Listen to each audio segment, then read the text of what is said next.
Bom dia a todos e todas. Hoje a gente tem o prazer aqui de receber a doutora Marília Zaluar, que é doutora em Ciências Biológicas, com ênfase em Neurociências, pela UFRJ, com pós-doutorado como Pew Latin American Fellows, na Universidade da Califórnia, São Francisco. Atualmente ela é professora associada da UFRJ, pesquisadora, colaboradora do Instituto Dó de Pesquisa e Ensino, no Rio, e coordenadora científica da Rede Nacional de Ciência para a Educação. Tem experiência na área de farmacologia molecular, com ênfase em neurofarmacologia de canabinoides. E ela completa o mini currículo como mãe da Carolina e da Marina. Bom, então é um prazer receber Marília. Eu conheci Marília através da colaboração que nós temos com o Instituto Dó e vários interesses em comum, um trabalho super interessante. E agora passo a palavra para Marília. Obrigada, Bruno. Muito obrigada pelo convite, fiquei honrada. Só lembrando que hoje é sexta-feira 13 e estamos em 2020, então boa sorte para nós, né? E é um prazer estar aqui participando dessa sessão científica da Fiocruz da Bahia. Obrigada mais uma vez pelo convite. Então, o que eu vou tentar fazer aqui hoje é falar um pouquinho sobre o que a gente vem fazendo em termos de... Acho que eu tenho que desligar meu WhatsApp aqui. Desculpa, senão ele vai ficar pitando. De geração de modelos, né?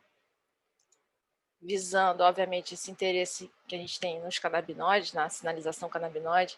Então, desde o meu pós-doc, isso é um assunto que me interessa muito. E lá no IDOR, a gente tem a oportunidade de trabalhar, então, com essas células de pluripotência induzida, e aí vou falar um pouquinho para vocês sobre as células de pluripotência induzida que a gente obteve de pacientes com a síndrome de Dravet. Vou explicar um pouquinho sobre isso, que eu acho que o que se relaciona mais com o trabalho do próprio Bruno, né? E através do qual a gente quer muito colaborar, acho que agora a gente vai finalmente conseguir, de fato, fazer isso. E aí, no finalzinho, eu vou falar um pouquinho sobre um artigo que a gente publicou em forma de pré-print, por enquanto, mais relacionado à COVID, né? Também usando esses modelos, ainda sem nada sobre canabinoides relacionado a isso, mas pelo menos em relação aos modelos e o que a gente está observando. Acerca da infecção de células neuronais humanas com o SARS-CoV-2. Vamos ver se eu consigo fazer isso em 40 minutos. Vamos lá. Bom, então, em primeiro lugar, falar um pouquinho sobre esses modelos celulares humanos que a gente está desenvolvendo para estudar a síndrome de Dravet e o efeito dos canabinoides. Vou explicar por que a gente está interessado nisso, né? Ops. Então, a ideia aqui é a seguinte, a gente tem células de indivíduos saudáveis, então células somáticas são obtidas desses indivíduos, e no caso a gente, se tratando de uma doença que acomete crianças, né, a gente não queria obter células da pele, né, que é um processo mais invasivo, mas sim a partir da urina, então de indivíduos saudáveis e indivíduos acometidos pela síndrome de Dravet. A partir dessas células, né, a gente reprograma, a gente faz a reprogramação celular de forma que ela se torne, então, células de pluripotência induzida, né? Então, essas células de pluripotência induzida, elas têm o potencial de virar qualquer célula do organismo, certo? Exceto os tecidos anexos, né, do embrião. E a partir dessas células, então, o nosso foco lá no laboratório são os modelos neurais, né? Então, a gente tem primeiro as células tronco neurais, que ainda são células tronco, mas já estão mais comprometidas com o fenótipo neural. Então, elas já exibem algumas características de neurônios, mas elas têm o potencial de também se transformar em astrócitos, dependendo dos fatores, né? Então, a partir dessas células tronconeurais, a gente obtém neurônios, astrócitos, como eu mencionei, as neurosferas, que seriam já organizações 3D dessas células, né? Já com algumas características interessantes em termos do tecido, da complexidade, mas ainda não, né, obviamente, muito, muito complexo, mas mais simples de ser obtida. E, além disso, os organoides cerebrais, os famosos mini-brains, e aí que demoram, né, às vezes, meses para serem obtidos, uma preparação muito complexa e muito cara. E a partir dessas preparações todas, então, NS6, neurônios, astrócitos, neurosferas, organoides, a gente pode avaliar uma série de aspectos dessas células, que eu estou aqui listando, e alguns deles eu vou falar hoje para vocês. E a ideia é, se há diferença entre essas células de indivíduos saudáveis e as células de pacientes, tentar reverter esse eventual fenótipo, né? Nesse caso, focando nos canabinoides, nessa tentativa de reversão. E mais ainda, se a gente puder, trabalhar com fenótipos individuais, então, na ideia da medicina personalizada. Então, o que pode funcionar para uma determinada mutação, esse gene que eu vou mencionar daqui a pouco do Dravet, de repente não é o ideal para essa outra mutação aqui, então a gente pode fazer um perfil de ação dessas moléculas dependendo do indivíduo, né? Então, essas são as ideias que a gente tem mais gerais em termos desse trabalho. Então, a síndrome de Dravet, ela foi descoberta ela foi descrita, né, por essa médica, Charlotte Dravet, e se trata de uma síndrome que é um distúrbio genético, tá? Que ocorre com mutações nesse gene SN1A. O que é esse gene SN1A? Ele codifica um canal de sódio dependente, uma subunidade do canal de sódio dependente de voltagem, né?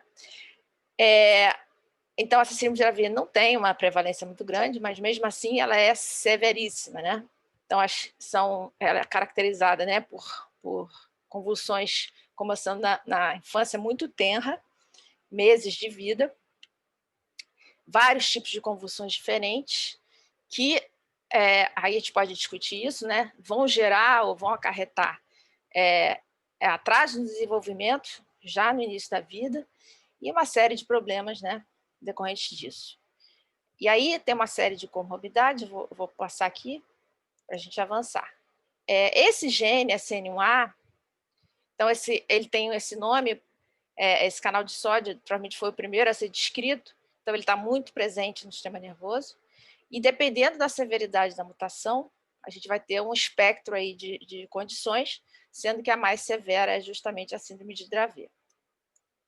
Deixa eu tirar essas, para não ficar na frente da minha figura. Bom, e para tratar essa síndrome, hoje em dia, a gente tem aqui esses protocolos de tratamento, vários anticonvulsivantes, mas mesmo assim, apesar dessas várias opções, né, quem conhece sabe que eles vão agir através de mecanismos de ação muito diferentes, existe realmente uma variedade bem grande de anticonvulsivantes, mas apesar disso, ela ainda é considerada uma síndrome que é refratária, né? Ou seja, apesar de, às vezes, os pacientes serem tratados com diferentes medicamentos ao mesmo tempo, não há um controle pleno dessas convulsões e, consequentemente, não é possível impedir a progressão da doença no sentido dos problemas de desenvolvimento, tá? E de uns anos para cá tem sido levantado, na verdade, isso tudo começou com um trabalho seminal de um brasileiro, que foi Elisaldo Carlini, na década de 70, mostrando que o canabidiol ele tinha um efeito anticonvulsivante. Então, o canabidiol que está aqui é um dos fitocannabinoides presentes na planta da cannabis, né? É um dos mais abundantes, junto com o tetraidrocannabinol. Só que o canabidiol, ao contrário do tetraidrocannabinol, não tem os efeitos entorpecentes que o THC tem, né? Então, a partir desse trabalho do Elisaldo Carlini, muito tempo atrás, muitos outros estudos foram realizados e, afinal, a gente teve um ensaio clínico realizado pela GW, tentando utilizar, né, esse canabidiol para tratar justamente os pacientes dessa síndrome de Dravet. E aí, só mostrar rapidamente alguns dados, eles mostram que realmente há uma redução do número de convulsões, interessante, e também, só botei 2 exemplos das informações, também há um relato de melhora a partir dos cuidadores dessas crianças. Então, a gente está falando de doenças bem graves, de uma doença bem grave, né? Então, às vezes, uma pequena melhora já significa muito, né?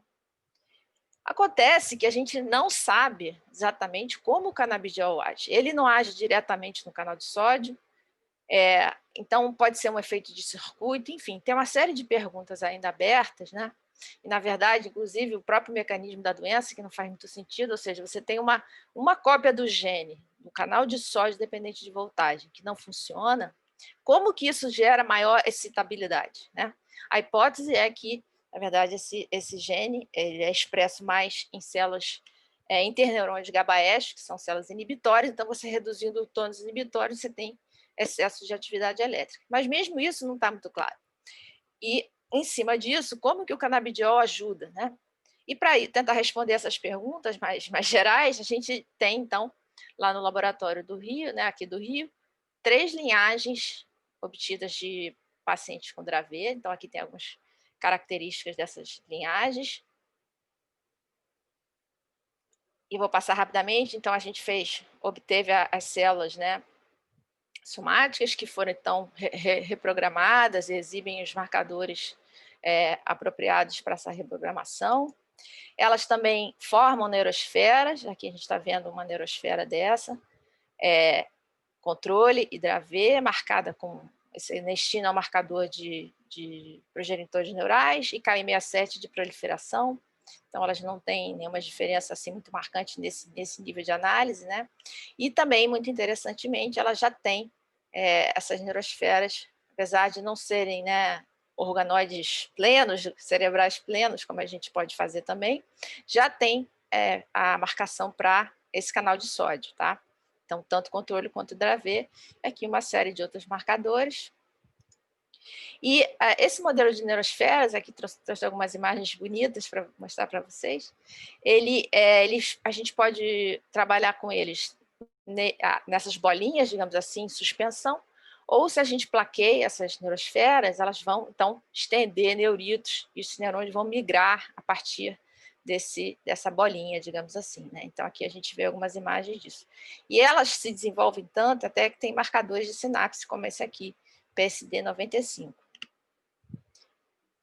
Bom, além disso, elas, aqui de novo, a anestina, que é um marcador de progenitor neural, e exibem também, nesses prolongamentos, o canal de sódio, dependente de voltagem, que eu mencionei, tá?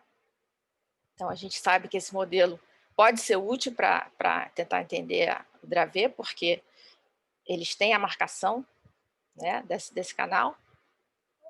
Deu alguma coisa errada. Então, só para mostrar um pouquinho, um ensaio que a gente fez interessante, se baseia na técnica de PET clamp, que consiste no seguinte, rapidamente, você tem uma micropipeta, você forma um selo gigaômico, né, de alta resistência com a membrana plasmática. Após uma sucção, você rompe essa membrana e aí você consegue controlar o meio intracelular e você consegue medir a corrente elétrica de toda a célula. E assim você pode estudar, aplicando uma corrente nessa célula, diferentes amplitudes e cargas, você pode medir os potenciais de ação, né? Justamente isso, após a injeção de uma corrente, você atinge um limiar que pode ou não deflagrar potencial de ação. Você pode medir que limiar é esse, você pode medir a amplitude desse potencial de ação, uma série de parâmetros. E usando esse modelo de neurosferas plaqueadas, que a gente observou comparando duas linhagens nesse estágio, né? Estou aqui ressaltando as diferenças. Cadê? Não vai. É que o limiar para deflagração de potencialização pareceu ser maior, ou seja, mais difícil de ser alcançado, o que não faz muito sentido do ponto de vista do aumento da excitabilidade, mas, por outro lado, a duração desse potencial de ação foi maior nessa célula Dravet, né? Então, sugerindo que isso poderia ser um mecanismo para explicar essa alteração elétrica, digamos assim, né? Isso, agora foi. Então, o outro aspecto que eu queria contar para vocês, que a gente está, outra vereda de investigação que a gente está seguindo é a seguinte.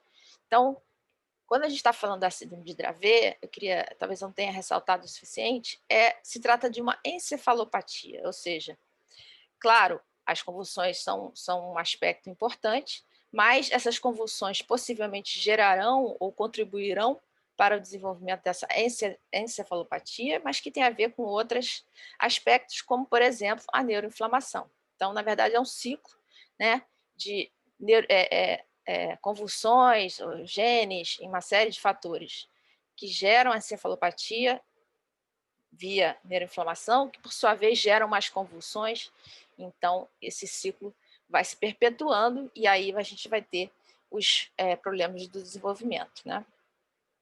Como estão mostrados aqui. E um aspecto que me chama a atenção é que você pensaria, né? Se as convulsões levam aos problemas cognitivos, ao atraso do desenvolvimento, você esperaria que haveria uma correlação entre o início das convulsões e o início desse problema do desenvolvimento, desses problemas cognitivos. No entanto, essa correlação não existe, tá? Então, não importa quando, isso aí eu estou falando de epilepsias infantis de modo geral, né? Não importa quando se inicia essas convulsões, não há uma relação direta, né, ou imediata com os problemas cognitivos. E aqui, nesse esqueminha que mostra as várias etapas, né, bem complexo da síndrome de Dravet, eu chamo a atenção nesses pontos aqui, com as setinhas vermelhas. Aqui a gente tem o início das convulsões febris, que são bem características. Aliás, esse é um outro aspecto que a gente está investigando, não vou ter tempo de falar aqui agora. Então, as convulsões febris se iniciam logo no princípio da doença. Reparem aqui, a gente está falando de 3 meses, 6 meses de vida, né? Depois começam a acontecer os status epiléticos, que são graves, obviamente. E aqui a gente vê, mais tarde, quase 2 anos depois, a encefalopatia aguda. E aqui, mais tarde ainda, os atrasos no desenvolvimento. Então, reforçando essa ideia de que não há uma correlação. Então, tem algum componente a mais, né, que não são apenas as convulsões, mas óbvio que elas contribuem, que acontece nessa doença. E isso a gente quer explorar. E o que a gente pensou foi o seguinte, aqui tem uma revisão muito boa da Nature sobre epilepsia, falando de modo geral quais são os mecanismos de epileptogênese, né? E elas envolvem a gliose reativa, que é a reação dessas células gliais, né, a insultos, né, que promovem uma série de aspectos morfológicos, mudanças de aspectos morfológicos dessas células, como, por exemplo, formação de cicatrizes, etc. A neuroinflamação, e elas passam por esse fator, né, esse fator de transcrição, NF-κB. Então, a gente resolveu explorar esse aspecto para tentar investigar a ação inflamatória, né, nessa doença e, de preferência, ação anti-inflamatória de canabinoides. Então, aqui está uma figura que mostra desculpa, a ativação desse NF-κB por proteínas amiloidogênicas, mas poderia ser qualquer coisa, como, por exemplo, excesso de glutamato, etc. Está até mostrado aqui, né? Então, esse fator de transcrição NF-κB, ele é um hub, né, digamos assim, de controle de mecanismos inflamatórios, né? Muitas coisas vão passar por ele. Ele normalmente está no citoplasma, sequestrado por essas proteínas aqui, que mediante estímulos vão ser então degradadas, né? Vão ser ubiquitinadas, liberando então essas duas subunidades do NF-κB para irem para o núcleo. E essa translocação para o núcleo é algo que a gente pode medir, tá? Então, no núcleo, esse fator de transcrição vai interagir com vários promotores de vários genes. Aqui tem alguns mostrados, né, que vão ser controlados pela presença desse NF-κB ali, como, por exemplo, receptor de TNF-alfa, COX-2, etc. Então, esse astrócito, né, ele tem uma série de funções no sistema nervoso. Entre elas, tem um papel inflamatório importante e tem uma relação com a epilepsia também. Então, o que a gente fez bom, primeiro, só em linhas gerais, algumas perguntas que a gente quer responder. Se a gente pode modelar a encefalopatia, então, esses aspectos inflamatórios, usando astrócitos derivados de IBS e astrócitos junto com neurônios.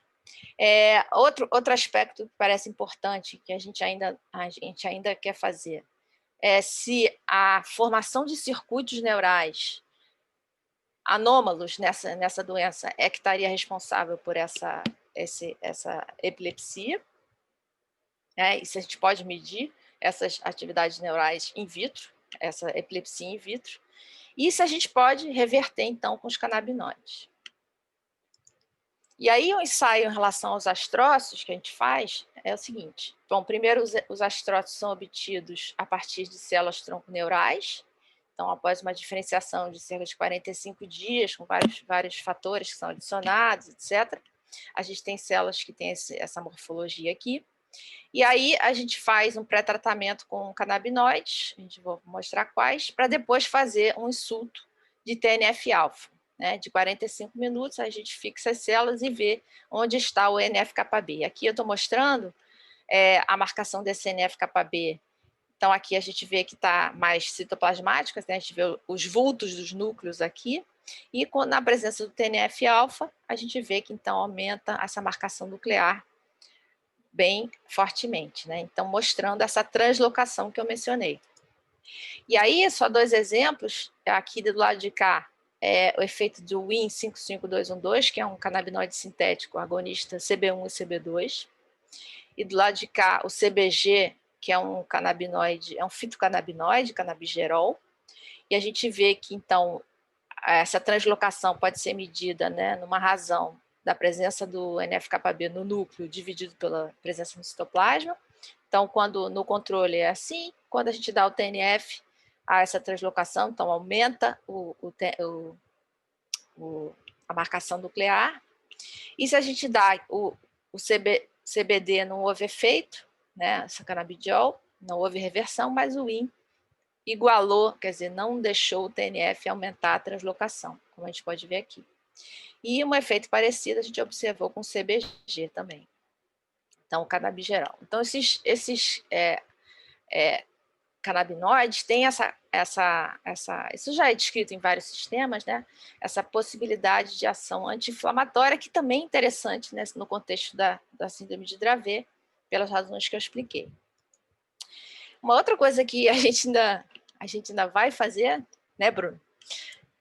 De preferência junto com o grupo do Bruno, a gente tem aparelhos que são chamados Multi-Electrode Arrays, carinhosamente chamados de MEAs, que são aparelhos em que na verdade, você tem umas placas especializadas, placas de Petri especializadas, que são revestidas, né, no fundo com eletrodes. Então, cada bolinha dessa aqui é um eletrode, detecta atividade elétrica de campo, né, extracelular, e a gente plaqueia essas neurosferas, então, em cima desse eletrode. Aqui a gente está vendo uma neurosfera em cima dessa plaquinha, né? E a gente deixa as células se espalharem ali, a gente vê que forma um tapete de células, de axônios, etc.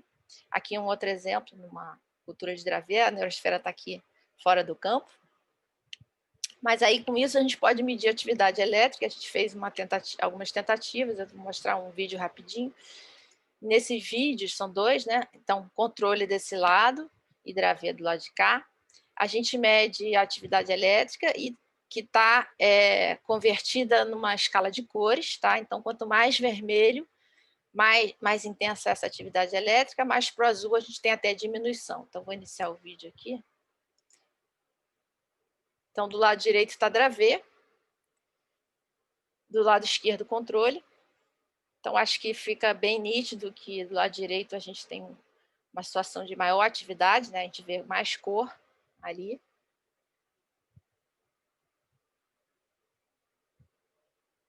Então a gente tem essa possibilidade de estudar também a atividade elétrica. É claro, a gente querer investigar uma síndrome epilética sem olhar a atividade elétrica, somente a inflamação, não dá, né?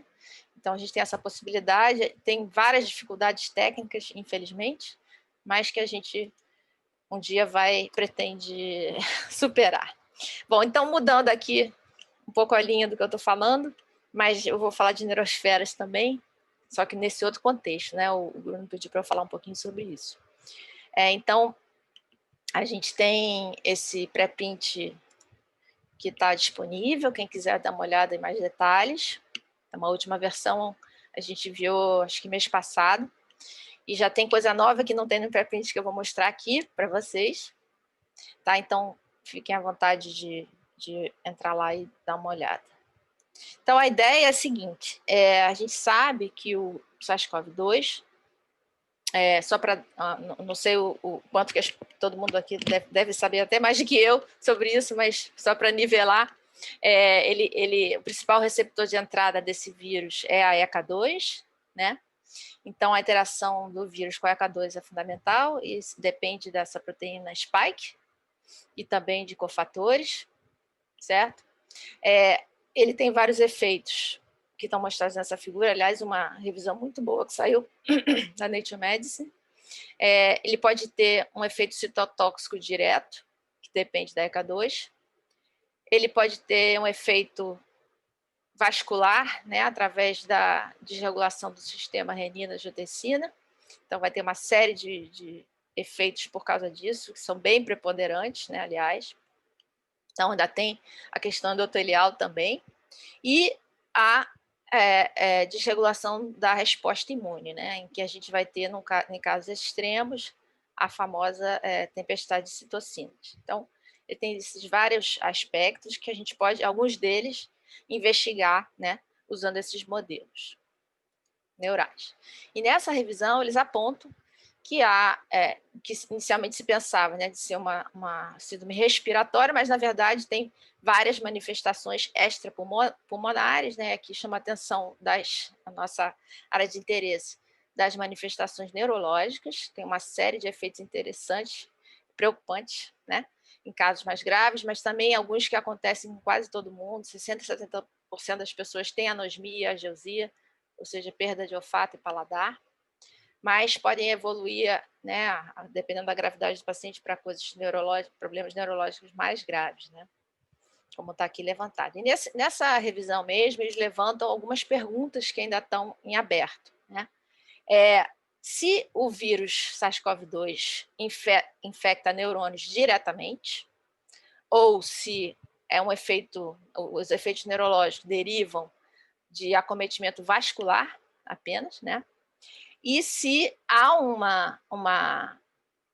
um tropismo para o tronco cerebral, onde estariam localizadas regiões que são importantíssimas para a regulação da respiração, por exemplo. Então, essa seria uma hipótese, né, para explicar a síndrome respiratória, né, a falência respiratória.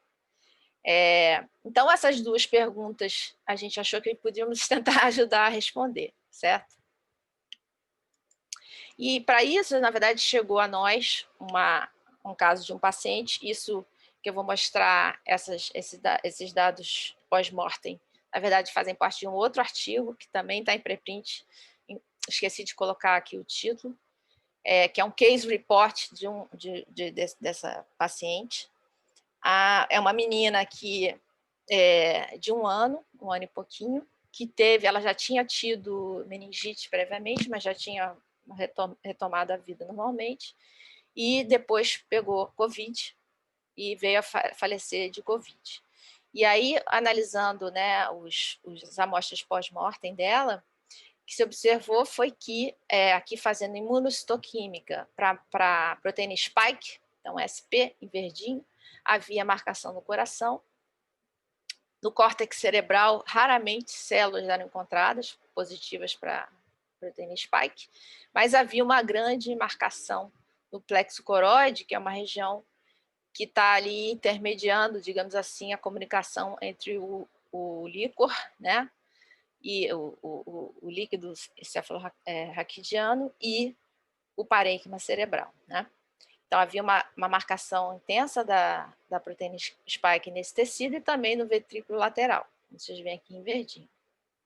Mas não nas demais regiões, né? Eu acho que eu cheguei, não coloquei aqui, mas as outras regiões cerebrais negativas, mas havia presença do vírus no pulmão, como seria de esperar. Aqui, de novo, o plexo coroide, outras imagens, e o córtex cerebral, de novo, algumas poucas células marcadas. Também confirmamos esses dados por PCR quantitativo, então no coração havia a presença do vírus, no córtex também, no plexo coroide e no ventrículo lateral. As demais amostras estão aqui nessa tabela, várias amostras foram testadas, mostrando que não havia detecção do vírus em algumas delas, né? Aqui são vários controles, etc. Não vou perder o tempo de vocês com isso. E o nosso interesse, nossa questão, e que a gente vai modelar através das neurosferas, é a seguinte. Primeiro, existe expressão de ECA2 suficiente, digamos assim, para permitir essa infecção do tecido neural propriamente dito? E para tentar responder essa pergunta, primeiro a gente foi para a base de dados, né, tentando olhar a expressão dessa proteína em alguns locais. Então, aqui em diferentes tecidos, a gente vê que no coração a expressão é muito superior aos tecidos cerebrais, né? E aqui, sub-regiões cerebrais, então esse é um atlas específico, né, mais específico voltado para o cérebro. A gente vê que dentre os tecidos cerebrais, o plexo coroide havia realmente uma expressão maior. Então, isso era consistente com o que a gente achou de marcação do vírus nesse caso, né, que eu relatei. E a mesma coisa, ou parecido, a gente podia observar olhando a expressão de ECA2 nas neurosferas, então aqui NP, comparado a cardiomiócitos, aí outro método, na verdade isso aqui através de uma colaboração com a empresa Pluricell, a gente obtém esses cardiomiócitos também derivados de células tronco de pluripotência induzida, né? Então, cardiomiócitos humanos exibem maior expressão da ECA2. Então, de novo, consistente com o que é observado em vivo e com o que eu vou mostrar, espero que vocês concordem comigo. Então, a gente pegou aquelas neurosferas, né, que levam 7 dias para serem formadas, e a gente fez a infecção com SARS-CoV-2 através de uma colaboração com um grupo do Dr. Tiago Moreno Souza, da Fiocruz do Rio, né? E nessa infecção, a gente usou MOIs, né, Multiplicity of Infection, de 0,01 a 0,1, com uma exposição ao vírus de cerca de 1 hora, dessas neurosferas, e a gente foi olhar, então aqui nesse caso, alguns dias depois dessa marcação dessas neurosferas, e que a gente vê que em relação ao que foi, as neurosferas tiveram contato com, né, a mesma solução, mas que não continha vírus, que a gente chama MOC, para quem não conhece, e as que tiveram contato com vírus, aqui uma marcação com RNA de dupla fita, não havia marcação, né, após 5 dias. Em contraste com isso, a gente, nas mesmas neurosferas, se elas fossem infectadas com o vírus da Zika, a gente veria, sim, isso é um trabalho já anterior do nosso grupo, né? A gente veria, sim, essa marcação aqui em verdinho desse RNA de dupla fita, mostrando que essas neurosferas podem ser infectadas, obviamente, mas que há uma seletividade, digamos assim, em relação ao vírus, né? Aqui mais alguns controles, a marcação então anterior era com RNA de dupla fita, aqui usando um soro convalescente, que a gente não vê marcação, obviamente com soro convalescente de paciente COVID, e aqui nesse caso a proteína spike também, tá mostrando que não tinha marcação nenhuma. Em comparação, os cardiomiócitos, né, derivados de IPS, apresentavam o RNA de dupla fita, né? E também a marcação com o soro convalescente, certo? E aqui mais um controle usando o Western blotting. A gente tem amostras, então, das neurosferas com esses dois MOIs, comparado ao MOC, e no controle um extrato de proteínas de células vero infectadas. Aqui, marcação para o soro convalescente, a gente não vê nada, absolutamente nada, nessas neurosferas, e a mesma coisa com a proteína de spike, que estaria nesse tamanho aqui. Nessas neurosferas também não estava presente. Por outro lado, né, quer dizer, ou talvez confirmando ainda isso, quando a gente pegou o sobrenadante dessas neurosferas e mediu por PCR, né, o RNA subgenômico ou genômico do vírus, aqui as neurosferas a gente vê no MOC ou infectado, a gente nem detecta, quer dizer, está fora dessa escala aqui, a gente detectaria na faixa de 10^4, 10^5 cópias, né, do vírus por ml. Aqui, para efeitos de comparação, que a gente veria na célula vero, que é a célula que é utilizada para replicar o vírus, obter mais vírus, né? É uma célula, se não me engano, de macaco. Outro ensaio importante, o ensaio de plaque, né, que mostra nesse sobrenadante a quantidade de partículas virais infectantes. Então, no dia da infecção, obviamente, vai ter várias partículas infectantes. mas 2 e 5 dias pós-infecção a gente não detectava não havia nenhuma partícula desse tipo no sobrenadante. Mas, por outro lado, quando a gente foi olhar esse sobrenadante mesmo, se havia produção de citocinas, a gente identificou através do ensaio de Luminex, né, quer dizer, um painel de citocinas diferentes, que a infecção gerava um aumento da IL-7 e do TNF-alfa. Então, o TNF-alfa, acho que muitos vão associar a COVID propriamente, que é uma das citocinas que aparece aumentada nos casos mais graves, né? Então, achei bem interessante. E as demais citocinas a gente não observou efeito, né? Só para trazer aqui para a discussão, há outras publicações que tentaram fazer coisas semelhantes. Meu tempo está acabando aqui, vou ter que dar uma corrida. Então, essa é uma delas. Nesse caso, as neurosferas organoides foram infectadas com MOI 10, ou seja, 10 partículas virais para cada célula. E aí eles viram que havia infecção, que havia redução da viabilidade celular, que havia detecção por microscopia eletrônica das partículas virais dentro dessas neurosferas. Nós viram um efeito, parece aparentemente bem grande. Esse outro trabalho também, usando o MOI 1, né? Então, uma partícula viral para cada célula, mostrando aqui em organoides cerebrais que havia presença de proteínas do vírus em algumas células, que essas células aumentavam, as células positivas aumentavam com o tempo de incubação, que podia ser visto por microscopia eletrônica também. Mas a gente achou, assim, primeiro que qual a significância clínica de você expor células com essa quantidade de vírus, isso seria esse o fator para explicar as diferenças entre o que a gente achou. Ou seja, a gente não viu infecção nas neurosferas, né? Ou certamente não uma infecção replicativa, mas esses outros autores viram. Então, para tentar comparar melhor, a gente tentou igualar, digamos assim, os métodos, né? Então, a gente havia feito 1 hora de infecção, coleta em vários tempos, e aqueles outros grupos fizeram 24 horas de infecção na presença do vírus e MOIs maiores, e a gente fez também, então, dessas duas variáveis, né, de tempo de infecção e de quantidade de vírus, e o que a gente viu aqui no ensaio de plaque é que, então, no início havia, né, plaque sendo gerado, mas com 1 hora de infecção nesses MOIs maiores, continuamos não vendo, e também com 24 horas de infecção, continuamos não vendo. Aqui as neurosferas marcadas, mas aí, ao contrário, a gente viu marcação com 24 horas pós-infecção, mas não isso com 24 horas de exposição ao vírus, né? E 24 horas depois de observação, mas não com 48 horas, a gente voltava a não ter a proteína viral ali, a spike protein, e aqui no MOI de 1 a mesma coisa, certo?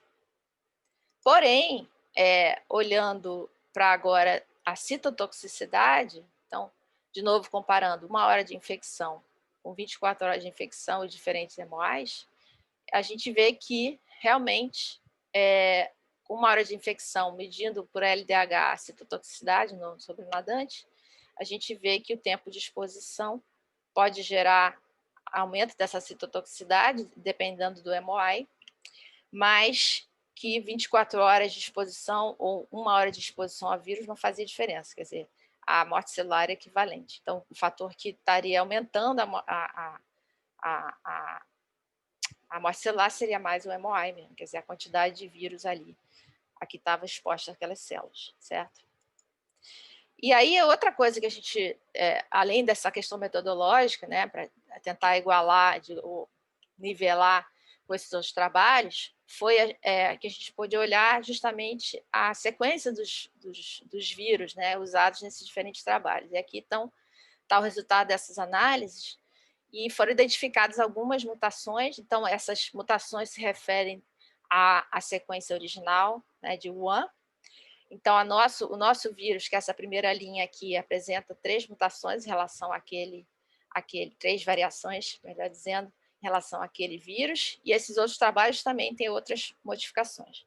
E eu estou ressaltando essa aqui, essa 614 dias na proteína spike, que está relacionada justamente ao aumento da infectividade, porque ela aumenta a afinidade da spike pela ECA2.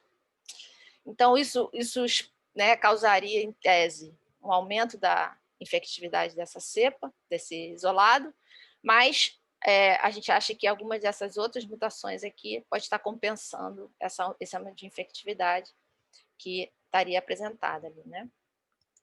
Então, resumindo, o que a gente tem visto até agora é que a gente consegue reproduzir, né, algumas das características do tecido neural com esses modelos, e como eles respondem ao SARS-CoV-2. Então, a gente agora tem tido, né, outros casos, olhando agora a transmissão vertical, né, da mãe para o bebê, e inclusive casos que levam a óbito do bebê.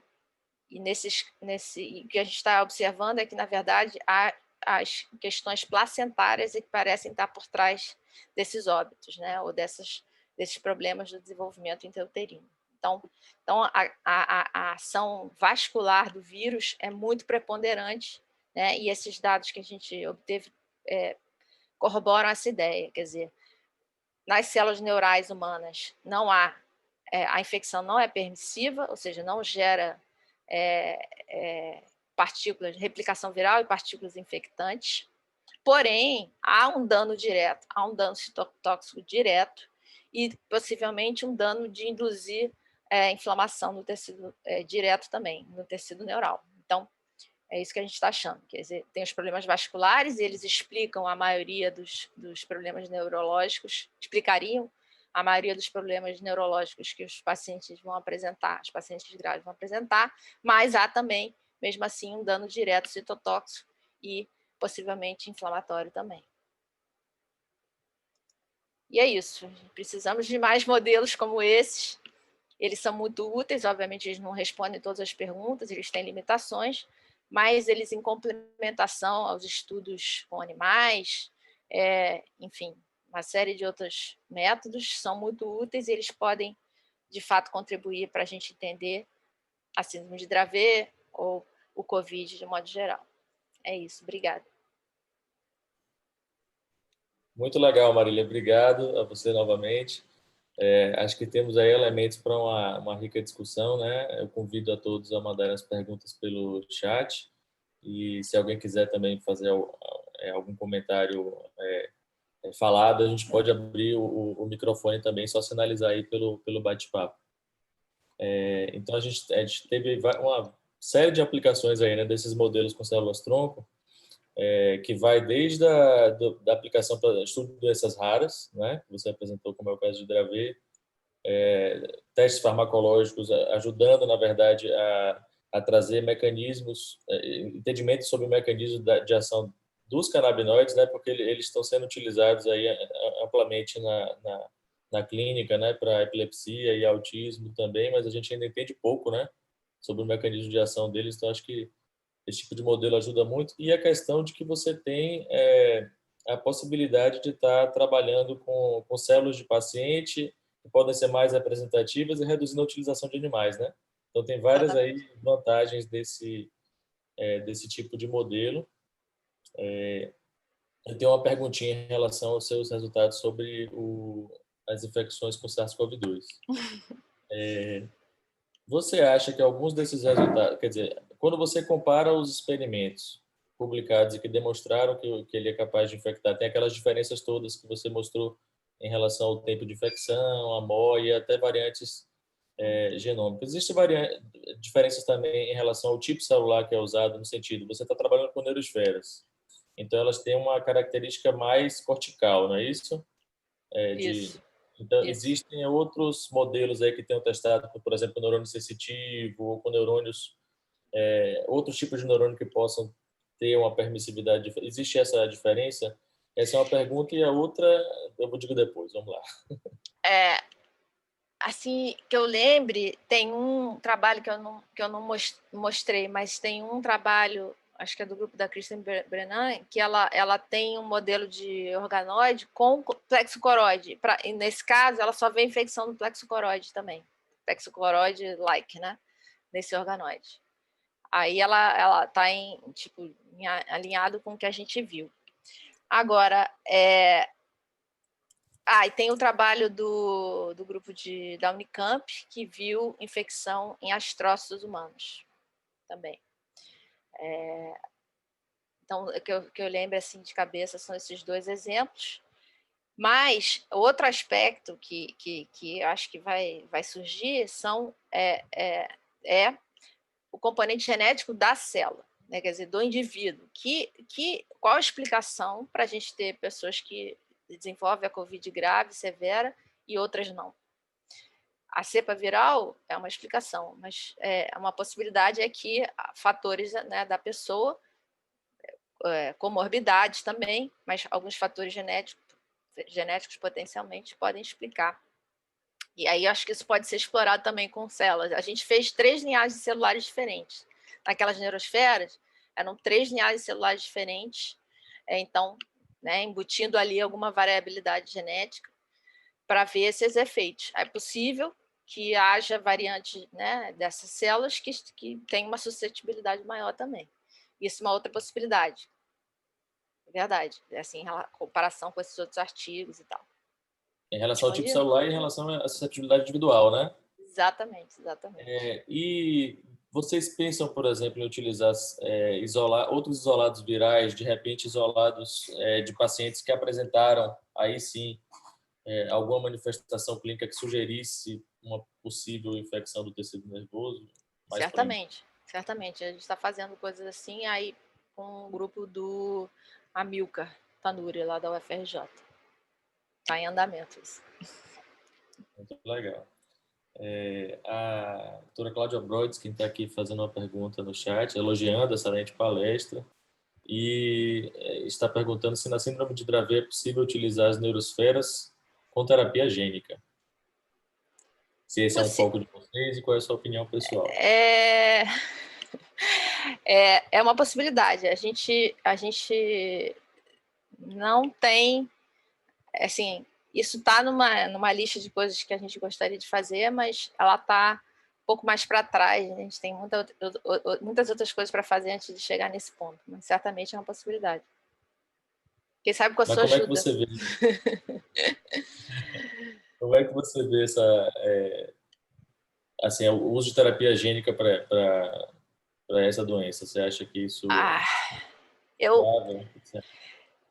eu sou um pouco pessimista nesse sentido, porque assim, uma coisa é usar para experimentação e pode ajudar a responder um monte de perguntas, mas nos indivíduos, então na formação do sistema nervoso, né, você tem períodos de intensa plasticidade, né, na qual são formados os circuitos, eles são modulados pela experiência, etc, etc. Mas uma vez esses circuitos formados, essa plasticidade ou essa capacidade de responder a mudanças diminui muito. Então, eu não sei o quanto que uma intervenção genética, uma vez que o cérebro esteja já desenvolvido ou, em parte, já muito desenvolvido, pode ser eficaz. Eu tenho um pouco de pessimismo em relação a isso, pelo que eu sei, desenvolvimento do sistema nervoso. Eu acho que a questão principal aí, acho que seria o estado da tecnologia, né? Acho que tem muito interesse em desenvolver terapia gênica para essas doenças, mas eu acho que o que a gente tem hoje ainda é meio errático, né? O delivery e a dose certa do gene para a célula correta no sistema nervoso, e acho que isso ainda precisa evoluir bem, mas tem muita gente trabalhando com isso. Com certeza. O Eric está perguntando, só vou pular um pouquinho, só para depois a gente volta, mas sobre Dravet ainda existe a população isolada nos pacientes tinha alguma mutação para SCN1A. Além disso, existem outros controles existem outros controles, critérios para a seleção das células nesses pacientes, e quanto isso influencia o processo de modelagem da doença? Apenas uma mutação ou se tinha outras? Então, um dos pacientes que a gente tem, uma das células da linhagem que a gente tem, de Dravet, apresenta uma mutação também no SN9A. Então, esse tem uma dupla mutação. Mas os demais, obviamente, a gente não analisou a sequência inteira, né? Mas pelo menos dos genes comumente associados. Então, eles têm o diagnóstico clínico de Dravet, então a gente foi olhar os genes normalmente associados. A grande maioria é mutação da SN1A, né, dos pacientes que têm Dravet, mas não exclusivamente. Então, a gente olhou os genes possíveis e a gente identificou 2 deles apenas na SN1A e um deles com essa dupla mutação. Existem outros controles para a seleção de células desses pacientes e quanto isso influencia no processo de modelagem dessa doença. Não sei se eu Eu entendi acho essa que ele quer pergunta. saber assim, na verdade, você utiliza as células, o seu critério de inclusão seria o fenótipo clínico, né? Então, o paciente tem o diagnóstico de Dravet. Daí você Isso. inclui no estudo, demonstra quais são as variantes gênicas que tem ali, mas você não seleciona baseado nisso, né? Então, você vai ter alguma Não, variabilidade individual porque você tem alterações genéticas. exatamente. Exatamente. Quem sabe um dia a gente pode fazer, então, reprogramar mais células.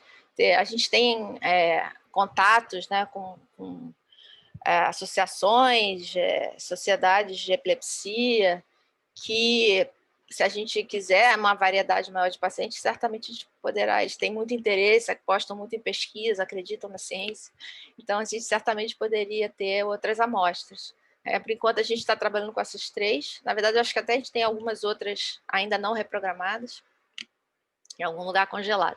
Mas, eventualmente, se a gente quiser ter uma visão mais ampla de variedade ou focar em algum tipo de mutação que seja igual, né? Esse paciente tem essa manifestação, essa mutação é a mesma, como é que as células se comportam? Enfim, uma série de perguntas. A gente pode ampliar essas linhagens celulares que a gente tem. Tem uma pergunta do Dr. Mittermeier aqui. Parabéns pela excelente palestra. Você observou atrofia nas estruturas organoides infectadas? Na estrutura dos organoides infectados? Atrofia, a gente observou nesses MOAs mais absurdamente maiores, que havia mais morte celular também, com outros marcadores. No início, a gente achou que podia ter havido uma descamação das regiões mais externas porque não é um organoide com estruturas muito definidas como organoides, o mini brain, né? Essa neurosfera é um pouquinho mais simples. Ela não tem tantas variações tissulares dentro dela, digamos assim. Então, não deu para a gente observar nenhuma estrutura diferente. Bruno? Olha o mito aí. Desculpa, parabéns pela sua palestra. A minha pergunta Obrigada. veio por uma questão de uma analogia. Aqui na Bahia, vários grupos, e liderada pelo nosso colega professor Jamari, quando você pega na doença de Chagas, né, o paciente tem uma cardiopatia, que tem uma função cardíaca comprometida, e a gente observa na doença de Chagas uma atrofia cerebral. Então, ele comparou pacientes que tinham doença de Chagas e pacientes com cardiomiopatia dilatada, né? E, quer dizer, a questão hemodinâmica é a mesma, com a mesma fração de ejeção, e a atrofia cerebral era maior no paciente chagásico. Então, mostrando que talvez processo inflamatório, né, mesmo você não tendo a infecção, mas, como você falou, produção de moléculas que agem sistemicamente poderia contribuir para uma atrofia. Isso nós estamos estudando também agora em parceria, e aí talvez fosse interessante você verificar no seu organoide, se você pode medir o tamanho dele, e verificar, por exemplo, na situação em que você não tem a infecção, mas tem alterações, e isso poderia ser consequência de moléculas, né, de um estado, vamos dizer, inflamatório, de citocinas pró-inflamatórias e tal, e não diretamente do efeito do vírus, como você chamou a atenção. A outro aspecto interessante, eu fiquei muito feliz com sua apresentação, nós estamos avaliando a dieta cetogênica em crianças que desenvolveram estão desenvolvendo a epilepsia, naqueles casos dos indivíduos que tiveram microcefalia por Zika. Né? E nós observamos realmente que com a dieta cetogênica, um trabalho feito com a doutora Adriana Matos, que realmente melhora o quadro do encefalograma. Né? Realmente temos essa evidência, melhora, diminui as crises, diminui a intensidade das crises. Eu acho que realmente é uma coisa muito interessante. Talvez no futuro eu vou conversar com o Bruno, com você, para ver se a gente pode fazer alguma coisa, né, ligando o que nós estamos fazendo aqui, vendo na clínica, com os pacientes, com o que você está fazendo aí. Parabéns Bacana, bacana. pela sua apresentação, achei realmente muito interessante. Obrigada. Fantástico, obrigado, Vitor. Continuando aí com o modelo de infecção, a gente tem uma pergunta da Teoli sobre em relação às comorbidades, né? A possibilidade de interação entre arbovírus e SARS-CoV-2, promovendo assim uma citotoxicidade neuronal? Olha, boa pergunta.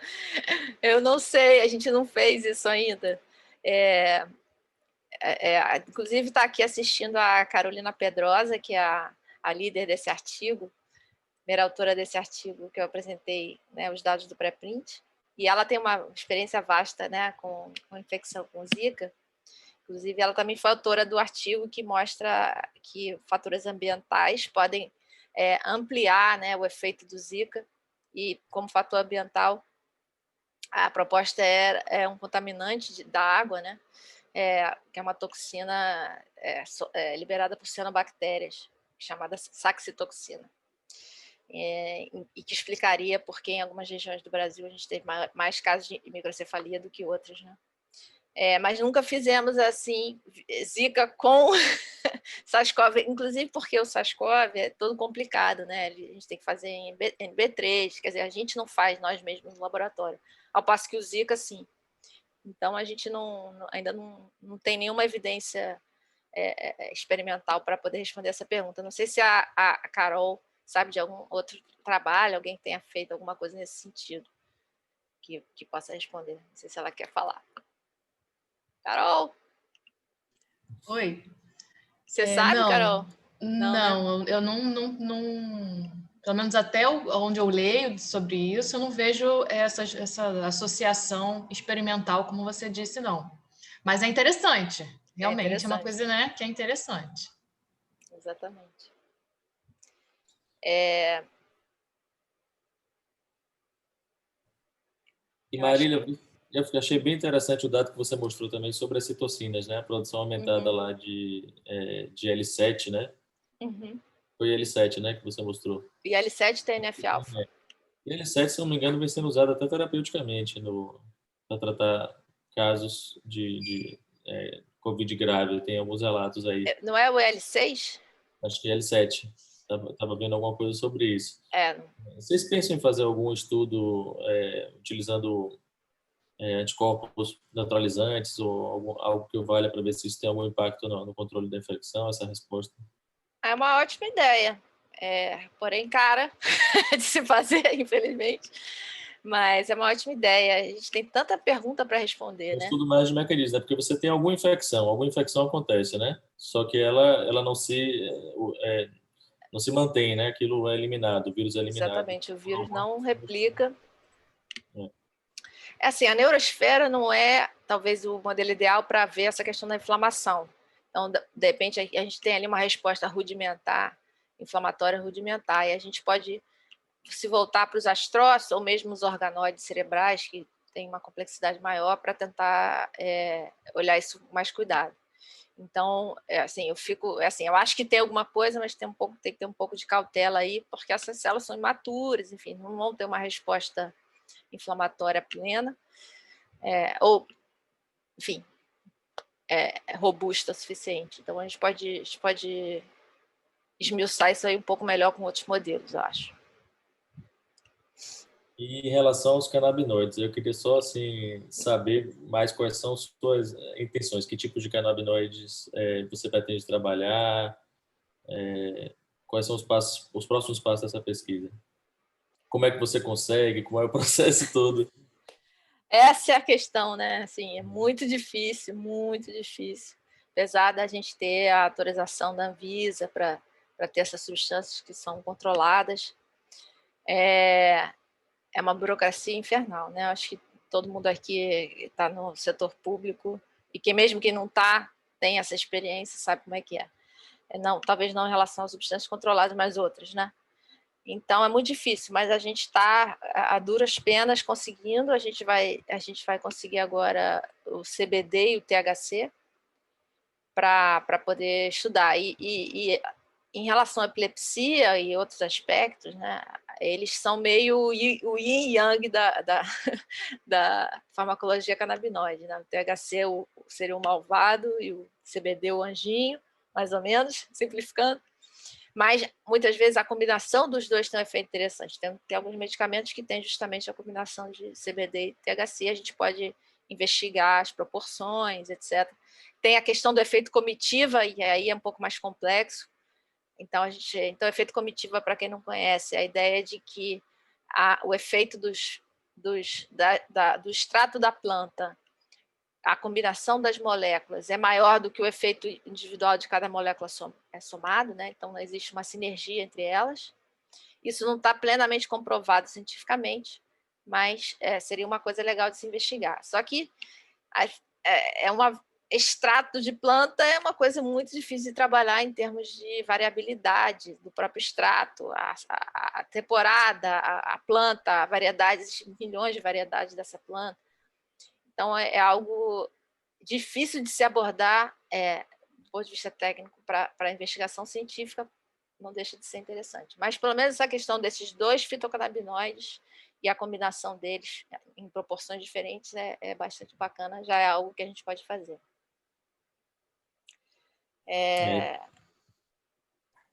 Mais uma pergunta aqui da Tânia Alves. Você teria interesse em utilizar esse modelo para triagem de extratos brutos de plantas e fungos?